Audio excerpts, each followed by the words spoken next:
Bonjour. Je vais vous proposer un petit jeu. Pour commencer, vous voyez sur l'écran, sur les écrans, il y a des sphères. Et je vais, alors comme vous n'avez pas de micro, je ne peux pas vous interroger individuellement, mais je vais demander à la salle de lever la main s'il voit ces boules de couleurs différentes. Qui voit les boules de couleurs différentes? Donc, tout le monde lève la main, je vous remercie. Deuxième question, si je vous affirme que toutes ces boules ont exactement la même couleur, qui me croit? Alors, j'ai des gens qui me croient, j'ai des mains qui se lèvent, mais ce n'est pas tout à fait pareil. Lorsqu'on est dans une situation comme cela, où quelqu'un vous sort une information, il y a plein de questions en fait, qui arrivent. On se demande qu'est-ce que je vois vraiment? Est-ce que cette personne dit vrai?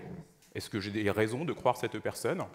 Est-ce que je dois la croire parce qu'elle est sur une estrade, parce qu'à côté d'elle, il y a un gorille, ou bien parce que j'ai envie de lui faire confiance? Il y a plein de choses comme ça qui s'entremêlent. Et ce dont je veux discuter avec vous, ce sont des notions de vrai, de faux, de connaissance, de croyance, de choses valides et de choses non valides. Et ce topo, il va tourner autour d'un thème, fake ou fact, et on va ensemble voir un petit peu ce qu'il y a sur le sujet. En fait, ce terme de fake, il a été popularisé en 2016. Vous vous en souvenez, il y avait une campagne présidentielle aux États-Unis, et un candidat, lorsqu'il était confronté à une information qu'il jugeait défavorable, il a qualifié de fake news, une fausse information. Ce qui est un petit peu ironique, c'est que ce même candidat produisait lui-même des informations qui, à l'évidence, semblaient erronées. Et par exemple, le Washington Post tient un jour à compte une sorte de fake-omètre du président Trump, et on peut le consulter en ligne, et il y a quelques semaines, on était à 13 000 fausses informations. Alors, si je vous présente cette information, qui va vous rappeler des souvenirs récents, il oublie de remplir ses choix d'internat et se retrouve affecté en proctologie en Corée du Nord. Windows 2000 bientôt installé sur l'ensemble du réseau hospitalier. Et puis, archéologie, des dessins de fax découverts sur des hiéroglyphes datant de l'Égypte ancienne. Bon, là, à l'évidence, vous avez identifié qu'il s'agissait de fausses informations que j'ai prises sur le site Gorafac. Une autre information, Paris, une crise cardiaque opérée sur le quai du métro du Roc. Alors ça, c'est pas pris sur un site parodique. Et puis, plus récemment, un patient du CHU de Lille a été opéré du cœur sous hypnose. Et la même information, mais cette fois-ci délivrée avec une photo qui illustre une chirurgie, pour illustrer la même information. Alors là, c'est plus subtil. C'est-à-dire que l'information, elle est fausse. Vous avez les connaissances pour savoir que cette information est fausse, mais encore faut-il avoir les connaissances pour identifier que l'information est fausse. En fait, ce sont des informations qui partent de faits réels, mais qui sont transformées. Ici, c'est un autre exemple dans l'actualité. Il y avait quelque temps, il y avait un parlementaire qui s'indignait du système agroalimentaire français. Et en fait, il s'inquiétait de l'usage d'une molécule toxique qui était classée toxique sur notamment une liste tenue à jour par l'hôpital de Villejuif. En fait, ce qui est intéressant avec cette fausse information, c'est que ça montre que ces fausses informations, en fait, elles ne sont pas récentes. Ici, ce qui était en cause, c'est ce qu'on appelle le tract de Villejuif. C'est une fausse information, ce qu'on appelait à l'époque un hoax, qui existe depuis les années 70, où figureraient des molécules toxiques, dont le E330 ou quelque chose de ce type-là. Et en fait, Internet a remis à jour en fait, ces fausses informations, mais en leur permettant de circuler beaucoup plus. Ici, une autre information, un autre type de fausse information.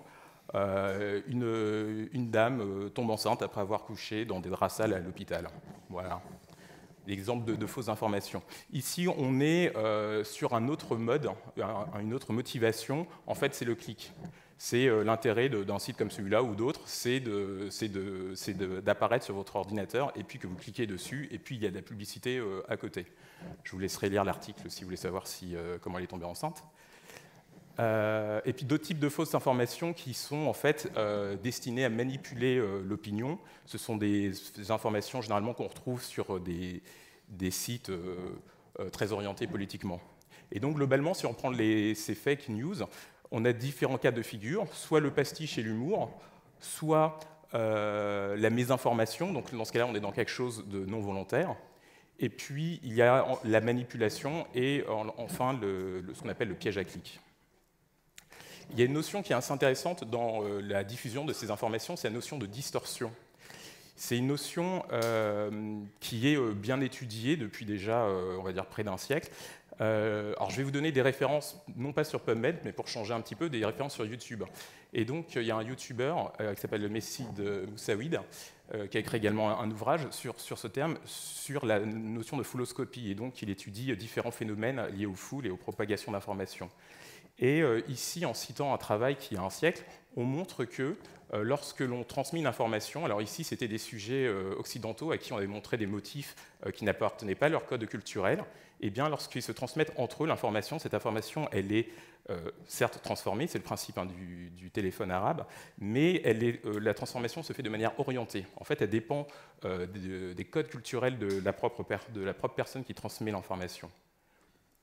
Et ce même chercheur, il a publié un papier où il montre que, en partant d'une information sur ici le triclosan, où il y avait des questionnements liés à sa toxicité ou non, eh bien, il y a une transmission de l'information qui va se faire, mais elle va se faire en fait en fonction des préjugés des personnes. Et ça, c'est quelque chose qui est assez intéressant parce que cette distorsion, en fait, on va la retrouver dans beaucoup de situations. Alors, donc, on a parlé des fake news. Alors, qu'en est-il de la fake medicine? Alors, pour faire un petit lien avec la présentation précédente, vous savez, il y a un collectif qui a fait un appel contre l'usage de fake medicine. Alors, qu'est-ce qu'ils entendaient par fake medicine? On va prendre l'exemple le plus parlant, en tout cas celui qui a entraîné de plus de conséquences dans l'actualité. C'était par exemple l'exemple de l'homéopathie. L'homéopathie, c'est donc une discipline qui est née il y a plus d'un siècle, plus de 2 siècles, et qui repose sur différents principes. On ne va pas refaire le tour des principes, mais si je vous en sors 2 simplement.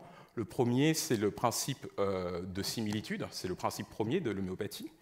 L'idée, vous voyez, vous avez une petite image, vous êtes en bonne santé, vous prenez une substance A, cette substance A entraîne des symptômes X, ça c'est le point de départ.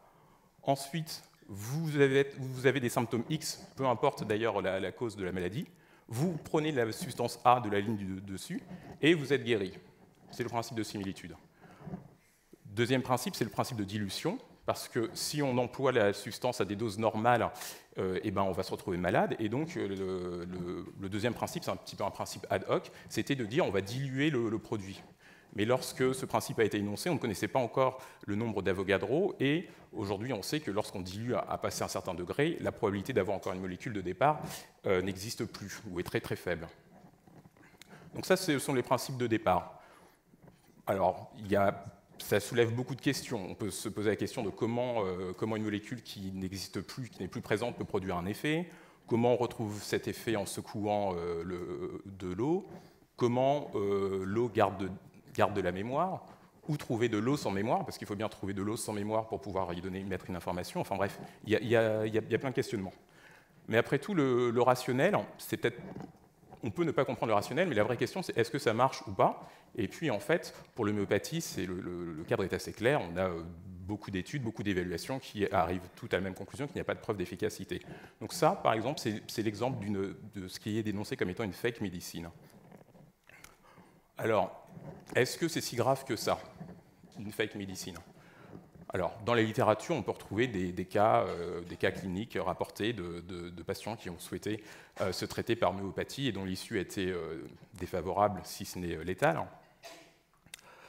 Mais plus loin que ces cas rapportés, le problème posé par par ces médecines, ces fake médecines, c'est de mettre un pied dans le côté irrationnel des choses.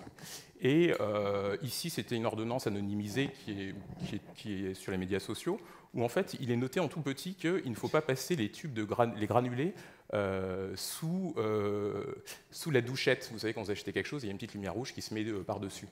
Alors au début, on peut être un petit peu étonné, mais en fait, on découvre quand on creuse un peu le sujet que pour expliquer donc les effets homéopathiques, eh bien, ça passerait par des effets quantiques ou des effets électromagnétiques. Et donc, si on met une lumière rouge sur les granules, eh bien, ils vont perdre leur pouvoir. Et donc, on arrive avec des raisonnements où, au final, il faut éviter de mettre une lumière rouge, ou en tout cas, la lumière rouge n'est pas électromagnétique, ce qui est un petit peu étonnant. Et puis, on a également d'autres choses. On a, par exemple, j'ai pris cet exemple d'ouvrage parmi d'autres, l'astro-homéopathie. Après tout, si on admet un premier point, pourquoi pas un deuxième, puis un troisième, puis un quatrième. Là où c'est également problématique, c'est possiblement sur le fait que ces modes de raisonnement, qui sont complètement biaisés, ouvrent la voie à d'autres raisonnements biaisés. Vous savez que la défiance vis-à-vis des vaccins est un vrai problème de santé publique, la France étant, de ce point de vue d'ailleurs, assez mal classée. Eh bien, il y a des travaux qui montrent que justement, lorsqu'on a recours à des médecines parallèles, ici en l'occurrence c'est l'homéopathie dans ce travail espagnol, eh bien, il y a moins de recours à la vaccination. En tout cas, c'est une association qui pose question. Et puis ici, je vous ai mis une illustration de Steve Jobs. Steve Jobs, vous savez, qui est décédé en 2011. Et lui-même a expliqué ce qui lui était arrivé. Il a été atteint d'un cancer du pancréas, et pendant plusieurs mois, il n'a pas pris les traitements qui lui étaient recommandés par ses médecins, mais il a plutôt préféré avoir recours à un régime végétarien avec des fruits frais, des séances d'acupuncture et divers remèdes. Bon, malheureusement, lorsqu'il a changé d'avis, c'était trop tard. Et donc l'issue a été malheureusement son décès quelques années plus tard. Et ceci s'est retrouvé dans la littérature. On a des travaux ici, c'est un papier assez récent dans le JAMA Oncology de 2018 qui montre que le refus des traitements proposés, en tout cas recommandés, diminue l'espérance de vie chez les patients. Qu'en est-il de la science fake science? Alors cet été, je ne sais pas si vous avez vu passer, il y avait une tribune qui a été sortie dans la presse qui s'élevait en fait contre le traitement de la science dans les médias. Alors c'est quelque chose qui n'est pas évident à comprendre de prime abord. Par exemple, on peut prendre un exemple. Ça, c'est un exemple qui pris dans l'actualité il y a quelques temps. C'était dans ce reportage où il était dit que 97% des denrées alimentaires contiennent des pesticides.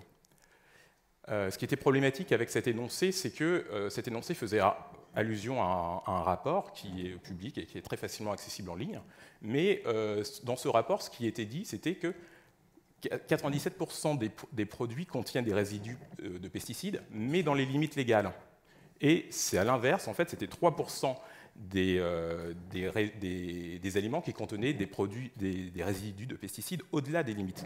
Donc en fait, on part d'une énoncée qui est celle de droite, et on arrive à dire complètement l'inverse. Et c'était ça qui était mis en avant dans cette tribune. Et ce qui était également mis en avant, c'était le fait qu'en science, il existe des consensus, notamment en termes de santé, notamment sur la balance bénéfice-risque des vaccins. Il existe des consensus également dans l'agriculture, sur le fait qu'on n'a pas de preuve de toxicité en soi d'un organisme génétiquement modifié. Et un autre exemple, c'est pris dans le changement climatique. Et ce que reprochaient les auteurs de cette tribune, c'est le fait que, eh bien, dans certains domaines, on choisit une vérité que l'on tient pour vraie, et puis l'autre, on la laisse tomber parce qu'elle va à l'encontre de nos préjugés. Et un problème que l'on retrouve souvent, c'est ceci. Alors là, je voulais illustrer avec la Société de la Terre plate. Je ne sais pas si vous le savez, mais il existe vraiment des gens qui pensent que la Terre est plate, et ils ont une société scientifique, et puis ils en débattent, et ils sont prêts à défendre le fait que la Terre est plate. Et aujourd'hui, ça n'apparaîtrait pas logique sur un plateau, sur un journaliste, d'inviter quelqu'un qui pense que la Terre est plate, quelqu'un qui pense que la Terre n'est pas plate. Et c'était ça qui était un petit peu mis en avant, le fait que lorsqu'il y a un consensus, eh bien, faire un débat avec du pour et du contre, c'est pas très productif parce qu'au final, lorsqu'on est devant, eh ben, on cherche toujours en fait une position intermédiaire et donc ça entraîne une distorsion finalement de la perception de la réalité. Et de fil en aiguille, on en arrive comme ça, là je vous ai pris quelques exemples, où on peut retrouver par exemple des casques anti-ondes ou des vêtements également anti-Wi-Fi.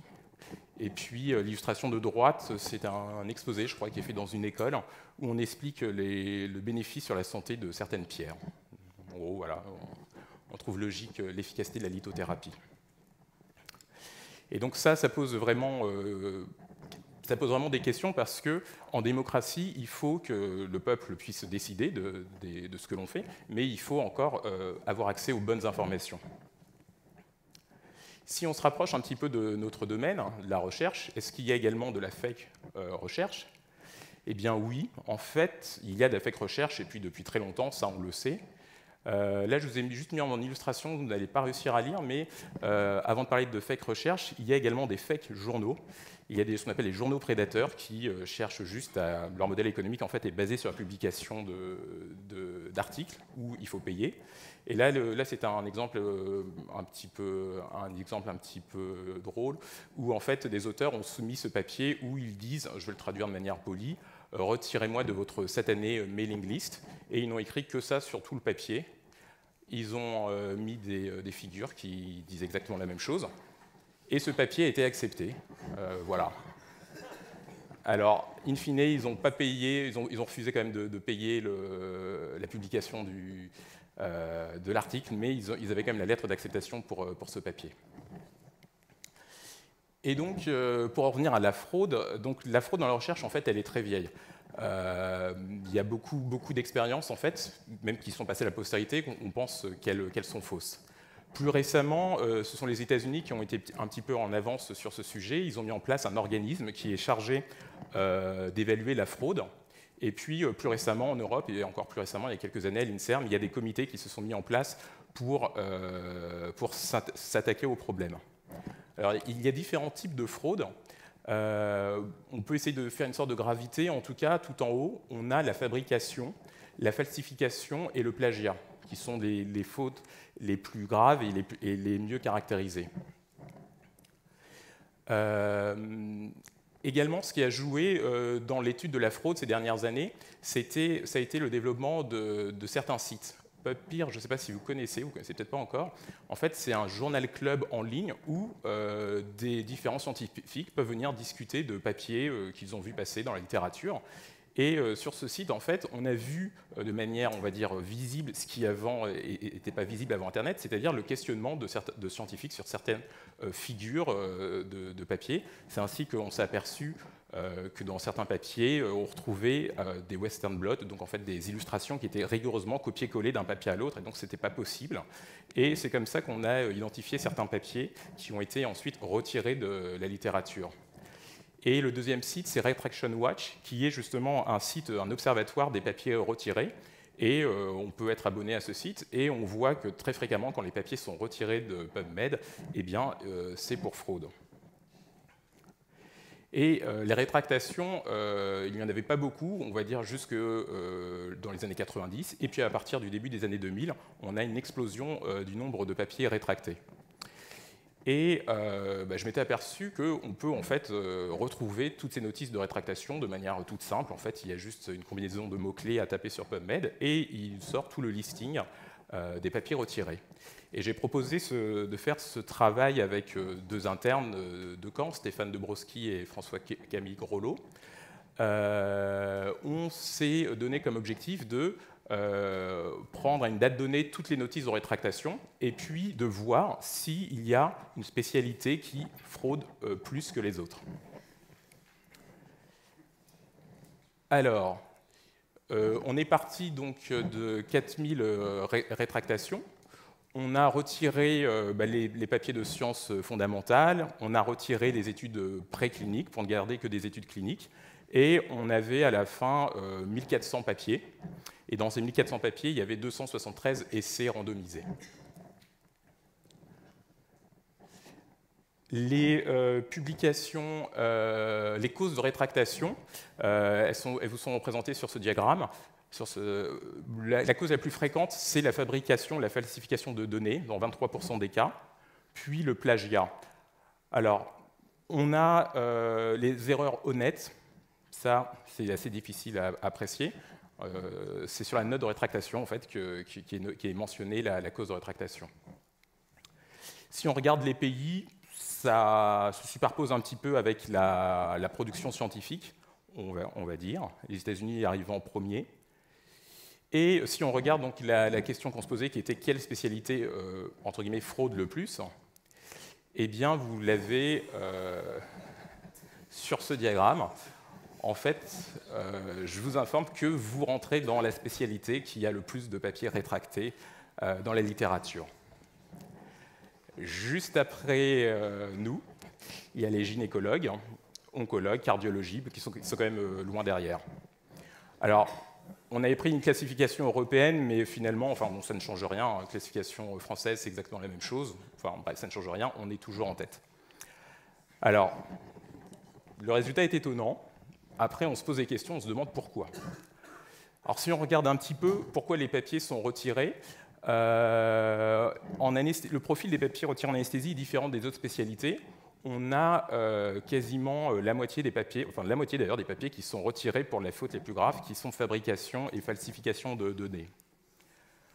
Bon, voilà, ça on le voit. Mais si on réfléchit en fait aux causes de rétractation, on retrouve rien de très, on n'arrive pas à identifier quelque chose qui soit spécifique à l'anesthésie. Il y a plus d'essais randomisés en anesthésie dans les papiers retirés, ce qui peut paraître également étonnant parce que les essais randomisés, il y a quand même plus de surveillance, ça paraît contre-intuitif.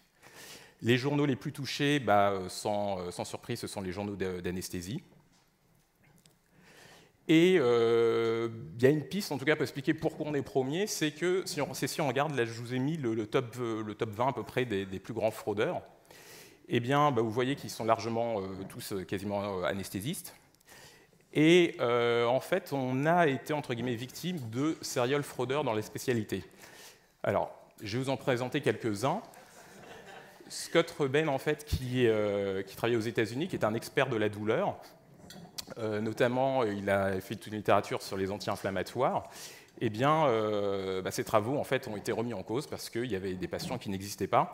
Et lui, ce cas-là, il est intéressant parce qu'il a fait de la prison parce que ça a été considéré finalement comme un détournement d'argent public, parce que quand c'est la recherche financée sur fonds publics, et donc lui, c'est un des rares fraudeurs qui s'est retrouvé derrière les barreaux. Le deuxième bien placé, c'est Joachim Bolt, qui produisait toute une littérature sur le remplissage vasculaire. Et il illustre la problématique de ces papiers retirés, c'est que ces papiers, avant d'être retirés, étaient inclus dans des méta-analyses. Et ça pose des soucis parce qu'à partir de ces méta-analyses étaient énoncées des recommandations. Et le plus grand fraudeur, en tout cas le chercheur qui a le plus de papiers retirés, c'est Yoshitaka Fuji, qui a 183 publications rétractées. Alors c'est un expert des nausées-vomissements post-opératoires. Et chez lui, en fait, il y a de tout. On a même il y a des papiers cliniques, il y a des papiers chez des souris, enfin bref, et dans les deux cas, les patients, comme les animaux, n'existaient pas. Bon, donc je vous dresse quand même un petit tableau un petit peu sombre de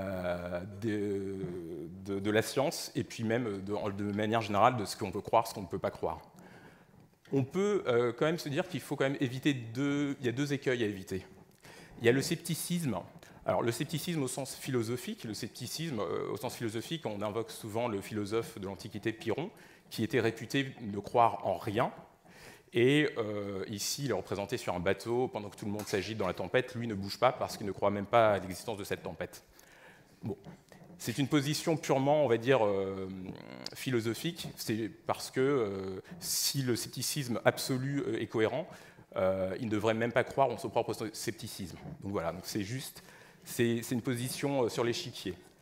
L'autre écueil, c'est la crédulité extrême de croire en toutes les informations qui nous arrivent.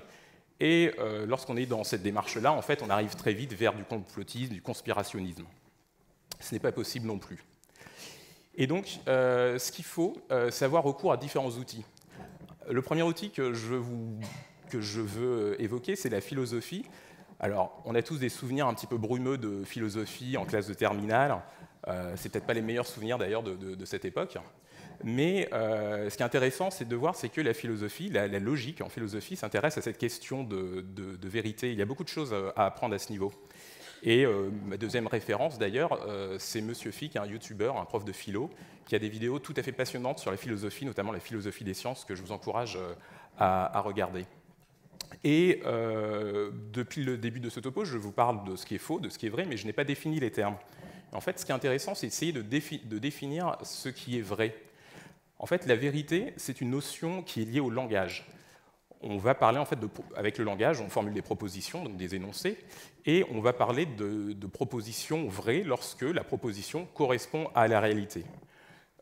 Si je fais une proposition, en face de moi se tient Sacha, eh bien Sacha est devant moi, et donc cette proposition est vraie. Il y a une correspondance entre mon énoncé et la réalité. Et par conséquent, une croyance, c'est quelque chose qui est différent, mais qui, au sens premier, normalement, n'est pas vrai ou faux. En fait, une croyance fait allusion à un objet, et c'est cet objet qui peut être vrai ou faux, mais pas la croyance. Et souvent, dans des problématiques, les termes sont mal posés, et en fait, on ne s'en sort pas, parce que les termes sont mal posés et mal définis. De la même manière, souvent, lorsqu'il y a un débat, on va dire « oui, mais sa démonstration est fausse », par exemple, ou son argument est faux. Eh bien, si on reste cohérent avec la définition que je vous ai proposée de la vérité, une démonstration, un argument n'est ni faux ni vrai, il est juste valide ou non valide. Alors, je vous ai juste remis le petit sophisme que tout le monde connaît, en tout cas la démonstration que tout le monde connaît. Tous les hommes sont mortels, Socrate est un homme, donc Socrate est mortel. Ici, on a des énoncés, c'est ce qu'on appelle les prémices. Tous les hommes sont mortels, Socrate est un homme. Et une conclusion, Socrate est mortel. Chacune de ces trois parties peut être vraie ou fausse. Et la démonstration, elle est juste valide ou non valide. On dira qu'elle est valide si, à partir des énoncés, on a un lien fort qui nous pousse à conclure la conclusion mentionnée. Et donc voilà, c'est un exemple où il faut apprendre à bien définir les termes employés pour ne pas s'y perdre. L'autre point également sur lequel on peut avancer, c'est la démarche rationnelle. Alors, être rationnel, c'est quoi? Alors, j'ai pris ce petit graphe également je me suis inspiré d'une vidéo de Hygiène Mentale, c'est un autre youtubeur, de la même manière que je vous laisserai découvrir. Et sur ce petit graphe, en fait, en F6, vous avez un axe des croyances et en ordonnée, un axe de la connaissance. Ce qui est important de retenir, c'est que la distinction entre une croyance et une connaissance. La connaissance, on peut la définir, mais il y a une notion importante qui est liée à la notion de preuve pour établir une connaissance. Et une démarche rationnelle, eh bien, c'est indexer son niveau de croyance sur le niveau de preuve. J'ai des preuves, je peux croire, je n'ai pas de preuves, je ne peux pas croire, il y a une absence de croyance. Et cette démarche rationnelle, en fait, c'est ce que l'on applique en médecine. Vous savez, on a la pyramide de l'evidence-based medicine. Eh bien, c'est un petit peu ça. Plus on a un niveau de preuve élevé, plus on a une certaine croyance dans un énoncé.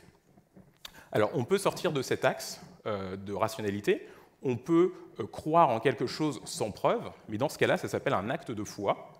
Et à l'inverse, on peut, devant des preuves, refuser de croire, et ça s'appelle du déni. Alors, ce sont des positions qui sont tout à fait tenables, mais pas lorsqu'on est dans une démarche scientifique. Un autre point que je veux illustrer avec cette figure, l'échiquier d'Adelson, je vais vous redemander de lever la main. Qui voit la case A et B de la même couleur? J'ai deux mains qui se lèvent. En fait, peut-être la vraie question, c'est est-ce que vous savez que la case A et B sont de la même couleur? Parce que, en fait, la case A et B sont effectivement de la même couleur, c'est une illusion d'optique. Mais ce qui est important vis-à-vis de certaines situations, justement, c'est de savoir que notre esprit est biaisé. On a un cerveau qui a été conçu il y a longtemps dans certaines circonstances, et il a des modes de réflexion qui étaient adaptés à son environnement. Aujourd'hui, on a un environnement qui est différent, et il faut juste simplement savoir que notre cerveau est biaisé, et en sachant que l'existence de ces biais, on peut ensuite appréhender la réalité. Dans les autres choses que notre cerveau aime bien, il y a ce qu'on appelle certains sophismes, en fait, des raisonnements qui ont une apparence peut-être de logique, mais qui sont complètement faux, mais on aime bien.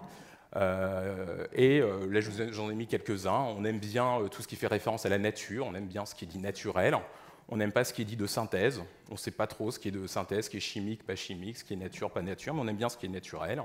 On aime bien ce qui est ancien, ce qui est exotique, ce qui est lointain. On aime bien également quand plein de gens le font, et donc on se dit bah, c'est que ça doit marcher. Et ça également, on est tous enclins à aimer ces choses-là, mais il faut simplement le savoir et ne pas être dupe. Un autre phénomène également qui est intéressant à connaître, c'est l'effet Dunning-Kruger, qui part d'une publication de psychologie, mais pour faire court et simple, c'est l'idée qu'on a tendance, moins on connaît quelque chose dans un domaine, plus on a tendance à surestimer ses capacités.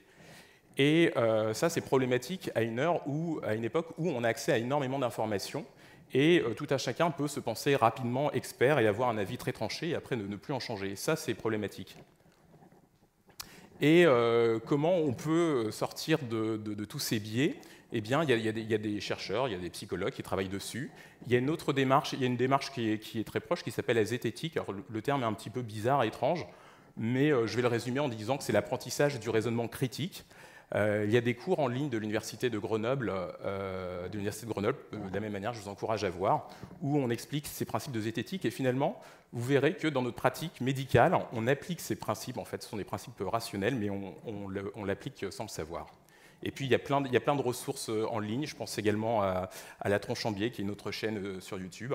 Et mine de rien, toutes ces ressources qui promeuvent la rationalité impactent les gens, parce que, notamment dans cet article à droite, on explique pourquoi certains antivax ont finalement changé d'avis ces dernières années.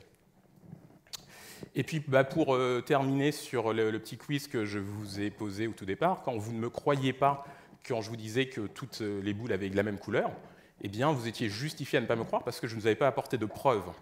Et donc, la croyance, il n'y a pas de croyance sans preuve. Et donc, là, je vais vous apporter la preuve que ces boules ont toutes la même couleur. Et pour conclure, je vais vous dire d'éviter les deux écueils, la crédulité extrême et le scepticisme absolu, mais adopter une démarche critique. Voilà, je vous remercie.